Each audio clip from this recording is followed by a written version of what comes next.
Cares about your fertility and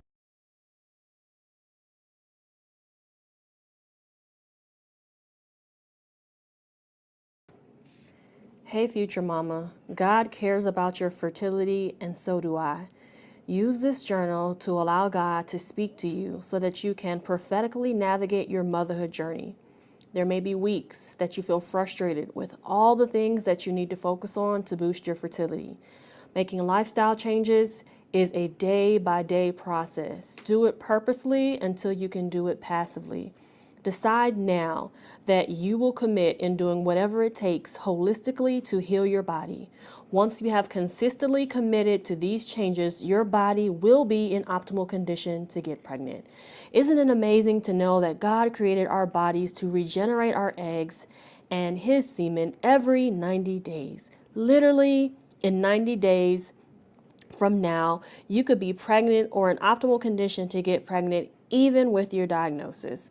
This journal will support you for the next year of your journey. I believe you can and will get pregnant before you get a chance to complete this journal, but continue to use it to navigate your goals that you have for your pregnancy and newborn stage. Welcome to Prophetic Pregnancy Journaling. My name is Michelle Tillman. I am the owner of Fertility Freak, where we help couples who are struggling to get pregnant to unblock their fertility so they can start the family of their dreams.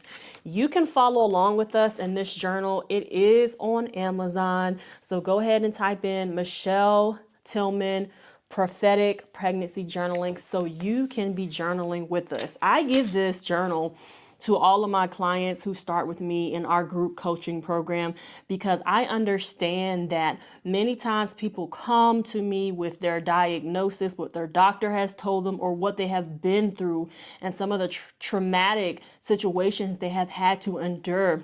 And so when they come to me, and I'm like, okay, girl, here's 27 things that you got to be doing if you want to improve your fertility.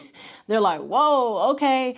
I didn't know I should be doing all of that. And so it can become overwhelming when you don't have a weekly strategy and plan for what you're going to be focusing on that week. So in this journal, I have a little letter that I've written to you. And I want you to know that I got your back. And I've made this because of the 16 women who I've been able to help get pregnant at this current time. I know there's more to come from the past year. I have learned that helping them break down their goals into mini goals is what's made them more successful. So the fertility checklist, which is in the front of this book, will tell you a lot of the things that you can consider to put down during this journaling call, but be open to allowing God to give you your specific clarity on what He wants you to focus on, because this journey, I believe when it's God led, we can avoid so much heartache and pain because God will literally guide our footsteps. And I believe that's the quickest way to get pregnant, is to work with God and with what He's already called for you over your life.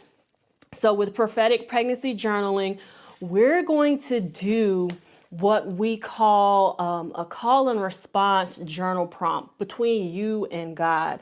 And so with this journaling method, I actually learned about this from an author and speaker called Mark Verkler.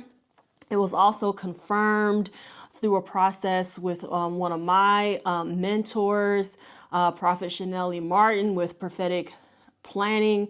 And between those two, God has really drilled into me, this has got to be a part of every woman's process who you work with. They have got to learn to hear the voice of the Lord so that when I give her instructions about what doctor to go to, what to focus on, how to navigate this, that you have divine insight, not just from me because I'm an expert, but also from Holy Spirit, where He can give you divine insight for your journey.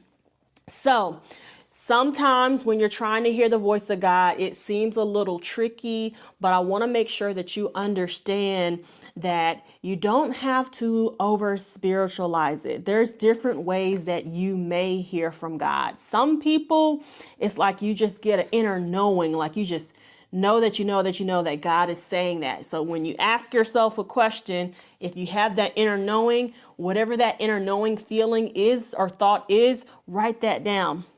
Sometimes you will audibly hear God. I would say this is probably less common, but you may hear, Shamika, go to this doctor. And if you hear that, listen, make sure you write that down.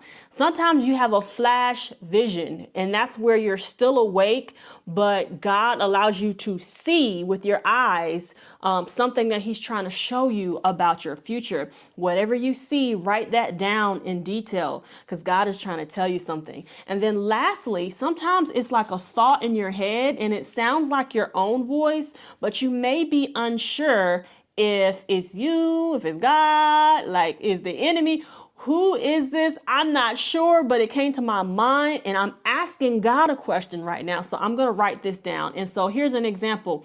Maybe you left the house and you were just ironing your clothes and you're rushing out the house and you get in the car and you're driving off and you think to yourself, did I leave the iron on?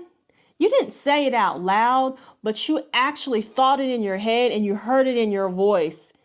Sometimes God sounds like that to us. So whenever you are asking a question and you hear your own thought in your head, but you didn't say it out loud, it feels like your own thought, but sometimes that's how God sounds to you. So make sure you don't discredit anything that you hear. Okay, so we have 3 prompts and you're going to have 5 minutes under each prompt. It's not a whole bunch of deep diving. What is the first thing that you hear, see, or sense when you are asking yourself these questions each week? Okay, so let's get into it. We're going to spend 5 minutes on each prompt. The first prompt says, this week I will focus on. This week I will focus on. So you can use your fertility checklist or ask Holy Spirit, what do I need to focus on this week in particular? And you have 5 minutes.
Okay, here is prompt number 2.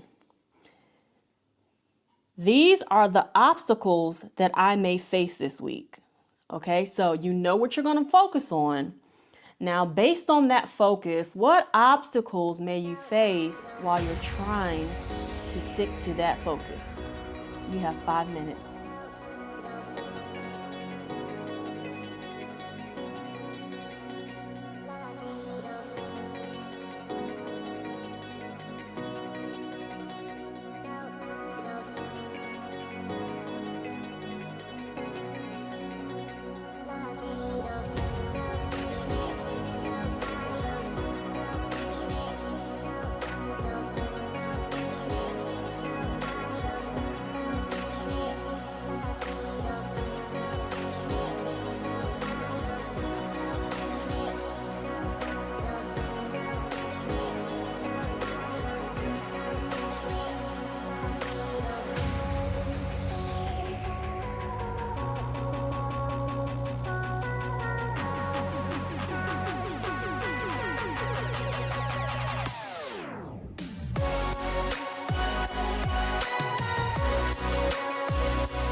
Okay, now we are on prompt number 3. So you know what you're going to focus on. You know what obstacles may come up while you're trying to focus on those things. Prompt 3 is, I will overcome these obstacles by. So you know what you have to deal with every week. You know how your coworkers are. You know how your family is. You know how your neighbors are. Whatever it might be that would get in the way of you doing those focuses. What are you going to do to make sure that you actually get them done? How are you going to overcome? Okay, so you have 5 minutes.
All right, so now you have went through everything you're going to focus on this week. What might stop you from being able to concentrate and fulfill these focuses, and how you're going to overcome those things that might block you from doing what you have planned to do.